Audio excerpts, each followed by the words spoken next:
The Victoria Royals notwithstanding, the Kelowna Rockets should strike fear into opponents. A franchise record in wins, breaking last season's mark of 52. They won 16 in a row on the road, 2 short of the league record, and they still have a shot to tie Portland's record of 29 road wins set last year. WHL regular season champs for the 3rd time in franchise history and the top team in the entire CHL. It seems last year's winning has breeded even more winning as they played a consistent brand of hockey all season. Kind of had expectations that it was going to be another good year, but to have the record that we do now, it's pretty unbelievable.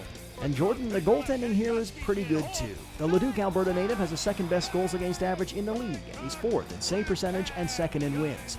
Jackson Whistle has been a solid backup with only 4 losses in 21 games. The goalies are particularly good when it comes to the penalty kill, the league's best, where it's often been said they need to be your best man on the ice.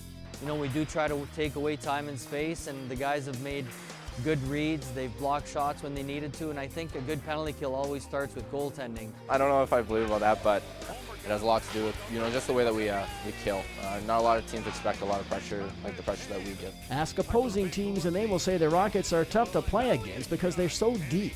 10 players have at least 15 goals, 11 if you add the totals of Zach Franco and Merrick Taverden, who are more or less swapped out. Kelowna has no one in the top 20 despite being the 2nd highest scoring team in the league.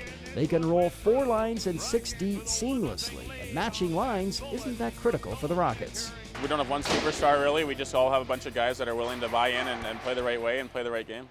Whoever can bring the most pace to the game and most aggression is usually the team or the line that's going to play a little bit more. You know, when you go on the road, typically you do have a big advantage if you're the home team, because you can match up your 1st line against their 4th line or 3rd line. For us, it doesn't really matter, and I think that's a huge advantage. The Rockets don't have a lot of playoff experience, like, say, the Winterhawks, but they believe they've been playing that type of hockey the past few weeks in order to get them ready for the postseason grind. Throughout this year, it's more of we've wanted to play more playoff-like. A lot of the teams that have been winning and the championships and all that, from the very beginning, they've been playing a playoff-style game. So, I feel like that's what we've been doing this entire year, and we've put a little bit more detail into the last few weeks.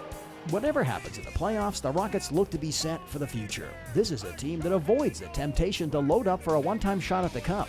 That means they can keep and develop their good young players and ice a competitive team year after year. In junior, there's a lot of teams that decide, we're going to go for it in 1 year, and you look at Kamloops, and unfortunately, sometimes you pay the price a little bit, and you're not as strong in those years to follow as you would like to be or hope to be. Where in Kelowna, we try to be good every year. The Rockets begin the playoffs Saturday, March 22nd against the Tri-City Americans. We will preview that series next week.